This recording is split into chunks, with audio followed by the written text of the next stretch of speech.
শেখ হাসিনা যেভাবে এখনো মাননীয় প্রধানমন্ত্রী, ইশরাক হোসেনও তেমনিভাবে মাননীয় মেয়র, এবং আমার কাছে মনে হয়েছে বাংলাদেশের রাজনীতিতে একটি কলঙ্কজনক অধ্যায় তিনি রচিত করেছেন। আপনি নিশ্চিত থাকেন আপনার এই কার্যক্রমকে বাংলাদেশের শতকরা 99% মানুষ অপছন্দ করে। শুধু 1% যারা গরুর ইজারাদার নিতে চায়, বাজারের ইজারাদার নিতে চায়, টেন্ডারবাজি করতে চায়, অসৎ উপায়ে ইনকাম করতে চায়, তারাই ইশরাক সাহেব আপনার পাশে এখন তাল দিচ্ছে। ইঞ্জিনিয়ার ইশরাক হোসেনকে আটক করা হয়েছে। বিএনপি নেতা ইশরাক হোসেনকে কারাগারে পাঠিয়েছে আদালত। এদিকে আদালতের বাইরে ইশরাকের কর্মীদের সঙ্গে পুলিশের ধাওয়া পাল্টা ধাওয়া হয়। এটা কোনো সিস্টেম হইতে পারে যে আমার ক্ষমতা আছে বইলা আমি নিজেকে মাননীয় মেয়র উপাধি দিয়া একটা জায়গা দখল করে নেব? ঘোড়ার ডিম হইছে। ডক্টর মোহাম্মদ ইউনূস স্যার চিনেন? ঘোড়ার ডিম চিনেন আপনারা? এই খবর গণমাধ্যমে জানাজানি হওয়ার পরেই তোলপাড় সৃষ্টি হয়েছে। যুগান্তকারী সঠিক সিদ্ধান্ত নিয়েছে, ইতিহাসের অন্যতম সেরা সিদ্ধান্ত নিয়েছে। আঙ্গুল বাঁকা করতে শিখেছে, পলিটিক্স শিখেছে। ওর টুটি চেপে ধরবে, ওর গলা চেপে ধরবে, ওর বিচি চেপে ধরবে। একেই বলা হয় সম্ভবত বাঘের ঘরে ঘুঘের বাসা। আর আজকে যে খবর দিতে যাচ্ছি, সক্ষমতা কোন লেভেলে আছে এটারও আরেকটা প্রমাণ। বের হয়েছে কেঁচো খুঁড়তে সাপ না, পুরো সাপের আস্তানা। যদি নির্বাচন কোন ধরনের বিচার এবং মৌলিক সংস্কার ছাড়াই নির্বাচন করা হয় এবং ডক্টর ইউনূস সাহেব যদি সেই নির্বাচনকালীন সরকারের দায়িত্ব পালন করেন যেভাবে মাথার তাজ বানিয়ে রেখেছিলাম, আমরাই আপনাকে ইতিহাসের শ্রেষ্ঠতম গাদ্দার ঘোষণা করবো, মনে রাখেন। আসসালামু আলাইকুম প্রিয় দর্শক, বর্তমান সময়ের রাজনৈতিক প্রেক্ষাপট বা পরিস্থিতির উপর বিশ্লেষণ করে আপনাদের সামনে কিছু গুরুত্বপূর্ণ ভিডিও ফুটেজ নিয়ে হাজির হয়েছি। এমনকি দর্শক, আমি আশা করছি যারা ভিডিওটি অন করেছেন তারা সম্পূর্ণ ভিডিওটি মনোযোগ সহকারে দেখবেন, তাহলেই বুঝতে পারবেন ভিডিওর মূল রহস্য বা আসল ঘটনাগুলো। তো প্রিয় দর্শক, আমি আর বেশি কথা বাড়াতে চাই না, চলুন দেখে আসি আজকের সেই কাঙ্ক্ষিত ভিডিওগুলো। তবে তার আগে বলি, যারা এখনও চ্যানেলটি সাবস্ক্রাইব করেননি তারা চ্যানেলটি সাবস্ক্রাইব করে পাশে থাকা বেল আইকনটি বাজিয়ে দেবেন। আর যারা ইতিমধ্যে সাবস্ক্রাইব করে রেখেছেন তাদেরকে অসংখ্য ধন্যবাদ। তো চলুন দর্শক, একটা লাইক দিয়ে আমরা ধারাবাহিকভাবে সকল ভিডিওর বিস্তারিত আলোচনা দেখে আসি। শেখ হাসিনা যেভাবে এখনো মাননীয় প্রধানমন্ত্রী, ইশরাক হোসেনও তেমনিভাবে মাননীয় মেয়র। আপনারা জানেন যে 5ই আগস্টের পতনের পরে শেখ হাসিনাকে কেউ কেউ বিনা আইনে, আইন কানুনকে তোয়াক্কা না করে বাংলাদেশ থেকে পালিয়ে যাওয়ার পরেও এই পলাতক নেত্রীকেই মাননীয় প্রধানমন্ত্রী বলে সম্বোধন করছেন। শুধু কেউ কেউ করছেন না, স্বয়ং শেখ হাসিনাই কোনো দেশের কাছে চিঠি লিখলে, কারো শোক দিবস জানাতে গেলে কিংবা কোনো বিবৃতি দিতে গেলে সেখানে উল্লেখ করেন এখনও তিনি বাংলাদেশের মাননীয় প্রধানমন্ত্রী। এমনকি তিনি লাইভে আসেন, তার পেজে, তার বিভিন্ন পোস্টে সেখানে তার গবেটগুলো উল্লেখ করে তাকে মাননীয় প্রধানমন্ত্রী হিসাবে। অথচ বাংলাদেশের প্রধানমন্ত্রী একই সময় কতজন থাকে জাতির কাছে প্রশ্ন রেখে গেলাম। শেখ হাসিনা বাংলাদেশ থেকে পালিয়ে যাওয়ার পরে এখনও কিভাবে প্রধানমন্ত্রী থাকে, এবং তিনি এখন পর্যন্ত যদি প্রধানমন্ত্রী থাকেন তাহলে মাননীয় প্রধানমন্ত্রী কেন বাংলাদেশে নেই, সে প্রশ্ন আপনাদের কাছে রেখে গেলাম। তেমনি একটি কাণ্ড ঘটিয়েছেন জনাব ইশরাক সাহেব, যিনি তার নিজেকে মেয়র হিসাবে ঘোষণা করে মাননীয় মেয়র লেখে ব্যানার ছাপিয়ে তারপরে নগর ভবনে তিনি সভা পর্যন্ত করেছেন। তার বিভিন্ন লোকদেরকে নিয়ে সেখানে বসিয়ে বিভিন্ন দিক নির্দেশনা পর্যন্ত দিয়েছেন, যেটা অত্যন্ত দৃষ্টিকটু, আমাদের কাছে চরমভাবে ধৃষ্টতা, এবং আমার কাছে মনে হয়েছে বাংলাদেশের রাজনীতিতে একটি কলঙ্কজনক অধ্যায় তিনি রচিত করেছেন। আপনার কাছে মেয়রটা অনেক বড় একটি পদ মনে হচ্ছে, তাই তো? একটি মেয়রের মায়া ছাড়তে পারলেন না। রাষ্ট্রের আইন কানুন তোয়াক্কা না করে আপনি নিজে নিজে মাননীয় মেয়র বলে নগর ভবনে আপনি সমাবেশ করলেন, সভা করলেন, সভা ডাকলেন, এবং সেটা আবার আপনার শুভানুদ্দায়ীরা প্রচার করছেন। এটা চরম ধৃষ্টতা। এই সরকার আমাদেরই সরকার। এই সরকার আজকে না থাকলে, আজকে আপনি ঢাকা শহর তো দূরের কথা, কোথায় থাকতেন, আমি কোথায় থাকতাম, সেটা আজকে আমাদেরকে প্রশ্ন করা উচিত। 5ই আগস্টের কারণে আজকে সবাই স্বাধীনভাবে মত প্রকাশ করতে পারছি, মেয়র বনে যেতে পারছি, এমপি হওয়ার স্বপ্ন দেখছি, মন্ত্রী হওয়ার স্বপ্ন দেখছি, রাজনীতি করার স্বপ্ন দেখছি। এ কিছুই হতো না যদি 5ই আগস্টের সেই জুলাই বিপ্লবের যোদ্ধারা শহীদ হয়ে দেশকে আজকের এই জায়গায় নিয়ে আসতে না পারতেন। আপনি নিজেই নিজের পোস্টের নিচে যান, ইশরাক সাহেব, দেখে নিন আপনাকে মানুষ কি পরিমাণ এখন ভালোবাসা দিচ্ছে আর কি পরিমাণ ঘৃণা করছে আপনার এই আচরণের জন্য।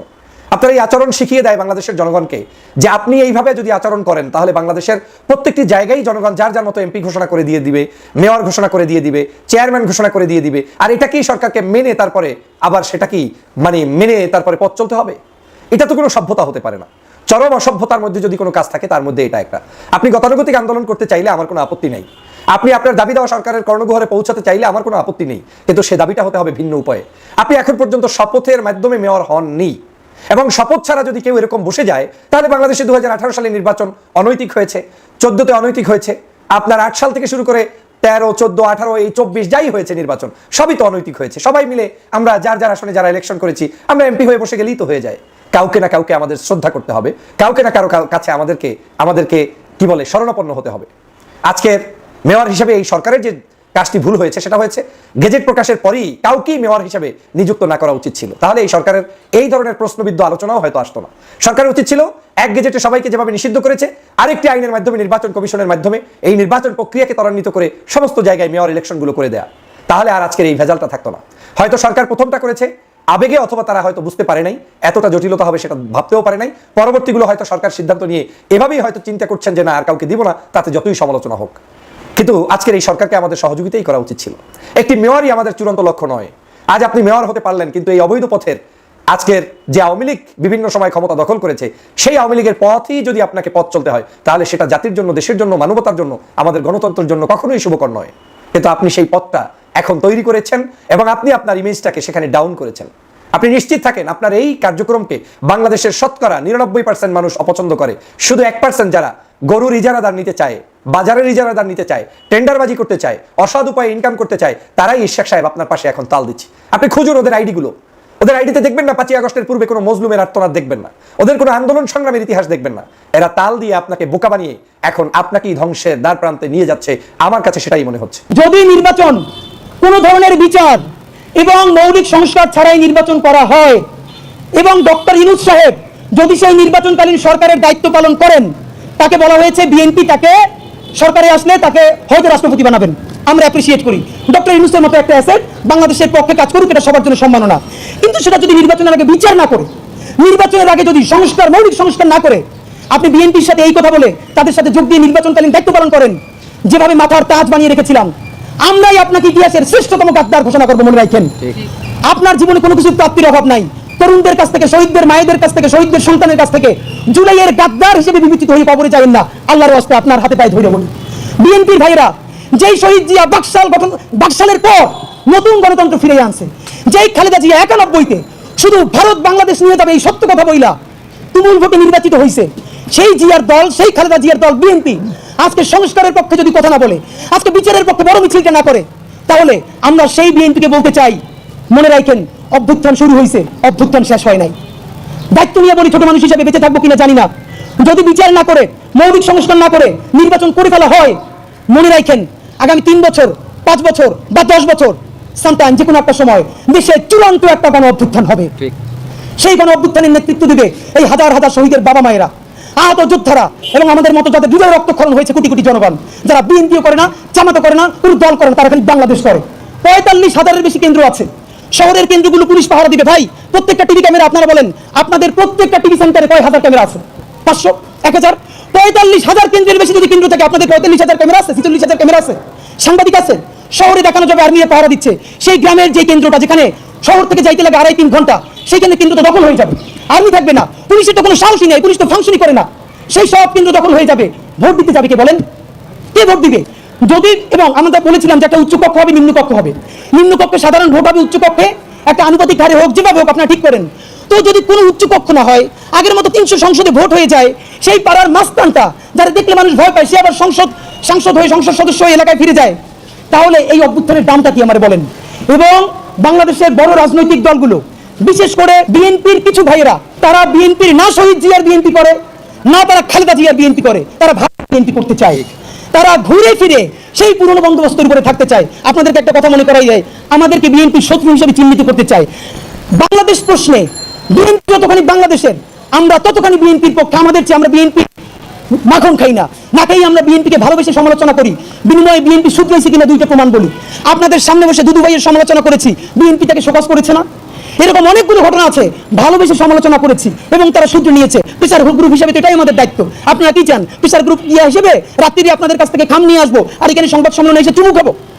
তাহলে আমরা কিসের প্রেসার গ্রুপ? নরেন্দ্র মোদীর খুব কাছের মানুষ, ভারতের অন্যতম ধনকুবের গৌতম আদানি, নিশ্চয় নামটা সকলেরই পরিচিত। কিন্তু ইরান ইসরায়েল যুদ্ধে এই আদানির লাল বাতি জ্বলার কাছাকাছি, এটা ডিজার্ভও করে। কারণ মোদীকে খুশি করতে বা মোদীর পরামর্শেই ইসরায়েলে পাহাড় সম বিনিয়োগ করেছে এই আদানি গ্রুপ। আপনারা জানেন যে ইরান ইসরায়েল যুদ্ধে ভারতের বিজেপি পন্থী যে সমর্থকরা আছেন বা ভোটাররা আছেন, ম্যাক্সিমাম মানুষই ইসরায়েলকে সাপোর্ট করছে। ইভেন এদের মধ্যে অনেকে ইসরায়েলের পক্ষে যুদ্ধ করার জন্য ফেসবুকে স্ট্যাটাস অথবা আমাদের কমেন্টে আপনি এদেরকে খুঁজে পাবেন। কিন্তু বাস্তবতা হচ্ছে ভিন্ন, যে ভারতের জনগণের মধ্যে একটা বড় অংশ, প্রিয়াঙ্কা গান্ধী গতকালকে বলছিল যে মোদির বিরোধিতা কইরা যে ভারতের জনগণের আসল চরিত্র এটা না যেটা মোদি দেখাচ্ছে বা বিজেপি দেখাচ্ছে। যাই হোক, ঘটনার প্রেক্ষাপট হচ্ছে আজকে সারাদিন যাবত যে নিউজগুলো শুনছেন, হাইফা বন্দরনগরী হাইফা, সেই হাইফাতেই বিলিয়নস অফ ডলার বিনিয়োগ করেছিল গৌতম আদানি। দর্শক, ইরান এবং ইসরায়েলের এই যে যুদ্ধ চলছে, সেই যুদ্ধে আদানি গ্রুপের বহু বিলিয়ন ডলার অলরেডি ঝুঁকিতে পড়ে গেছে। বিশেষ করে ইসরায়েলের হাইফা বন্দর এবং প্রতিরক্ষা ও প্রযুক্তি খাতে আদানি গ্রুপের যে অংশগ্রহণ ছিল, এই সংঘাতে আদানির লাল বাতি জ্বলছে। হাইফা বন্দরে আদানির কৌশলগত মূলধন যে ইনভেস্টমেন্টগুলো আছে, 2023 সালে আদানি পোর্টস 1.2 বিলিয়ন অর্থাৎ 120 কোটি ডলার ইসরায়েলের গ্যাদোদ গ্রুপের সাথে যৌথভাবে হাইফা বন্দরের 70% মালিকানা নেয়। বন্দরটি আদানি পোর্টসের বাৎসরিক কার্গোর প্রায় 3% বহন করে এবং ইসরায়েলের আমদানি রপ্তানিতে কৌশলগতভাবে গুরুত্বপূর্ণ। কিন্তু সেই বন্দরটাই গতকালকে ইরানের মিসাইলের আঘাতে লন্ডভন্ড হয়ে আছে।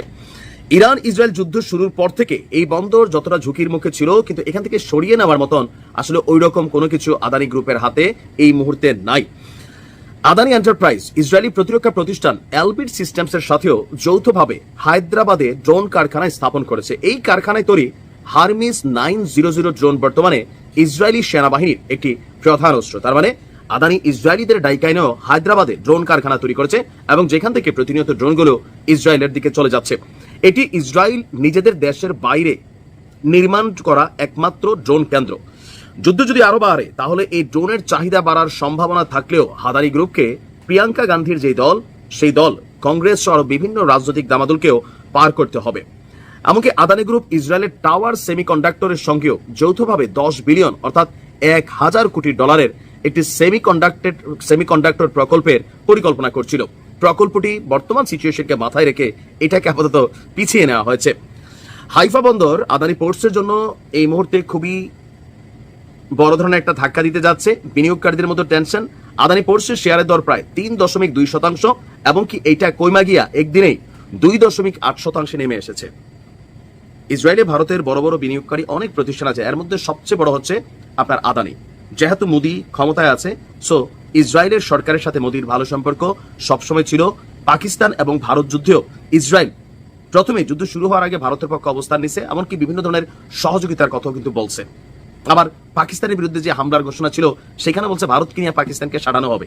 তো সাটানি পরে তার মানে এই না যে ইরান টার্গেট করে আদানির লাল বাতি জ্বালাইছে, বাট কৌশলে আদানির লাল বাতি জ্বলে গেছে। ভারতের যারা বিজেপির লাফালাফি করার সমর্থক আছে, আদানির ফ্যান ফলোয়ার, তোমাদের জন্য বাবাজিকে ঠুল্লু। জাতীয় ঐক্যমত্য কমিশনের সংলাপ বয়কট করেছে, বর্জন করেছে বাংলাদেশ জামাত ইসলামী। এই খবর গণমাধ্যমে জানাজানি হওয়ার পরেই তোলপাড় সৃষ্টি হয়েছে। কার্যত ডক্টর ইউনূস সরকারের সাথে জামাত ইসলামীর বিরাট দূরত্ব তৈরি হয়েছে। জামাত ইসলামী রাজনীতির মোড় ঘুরিয়ে দিচ্ছে। জামাত ইসলামী জাতীয় ঐক্যমত্য কমিশনের এই সংলাপ বর্জন করে যুগান্তকারী সঠিক সিদ্ধান্ত নিয়েছে, ইতিহাসের অন্যতম সেরা সিদ্ধান্ত নিয়েছে। জামাত ইসলামী আঙ্গুল বাঁকা করতে শিখেছে, জামাত ইসলামী পলিটিক্স শিখেছে, জামাত ইসলামী রাজনীতি করতে শিখেছে। কথা ক্লিয়ার। জামাত ইসলামীর রক্তের উপর ভিত্তি করে শিবিরের দূরদর্শিতায় শিবিরের 9 দফায় হাসিনার পতন হয়েছে, তার উপর ভিত্তি করে শিবিরের ছেলেরা ইউনূসকে ডেকে এনে প্রধান উপদেষ্টা বানিয়েছে। এই সাদিক টাইমটা যোগাযোগ করেছে প্রফেসর ইউনূসের সাথে। সেই ইউনূস যেই বাংলাদেশে শহীদদের রক্ত ঝরেছে, সেই বাংলাদেশ বাদ দিয়ে লন্ডনে বসে এমন একজনের সাথে যৌথ ঘোষণা দিবেন এবং সেখানে নির্বাচনের সময়সীমা ঘোষণা করবেন যার কোনো অস্তিত্বই বাংলাদেশে ছিল না। এটা শহীদদের রক্তের সাথে 24-এর গণবিপ্লবের সাথে দাবদারি। জামাত ইসলামী এটা মেনে নিতে পারে না। জামাত ইসলামী এই সংলাপ বয়কট করে ইউনূস সরকারকে বার্তা দিল, 2টা বার্তা। একটা হচ্ছে জামাত ইসলামীকে বাদ দিয়ে কোনো লন্ডন হোটেলে বাংলাদেশের রাজনীতির হিসাব নিকাশ হবে না, এটা মেনে নেওয়া হবে না। জামাতকে বাদ দিয়ে কোনো সমীকরণ হবে না, মানা হবে না। জামাত ভেসে আসেনি, জামাতের শক্তির উপরই সরকার দাঁড়িয়েছিল এতদিন, নইলে বিএনপি ফেলে দিত। এখন জামাতকে ওভারলুক করে তারেক রহমানের সাথে সমঝোতা, বর্তমান সরকারের সাথে ভবিষ্যৎ সরকারের সমঝোতা, এমন ভাব যে প্রধানমন্ত্রীর সাথে বৈঠক করছে, নেক্সট প্রাইম মিনিস্টারের সাথে, এটা নির্বাচনের লেভেল প্লেইং ফিল্ডকে ক্ষুণ্ণ করেছে।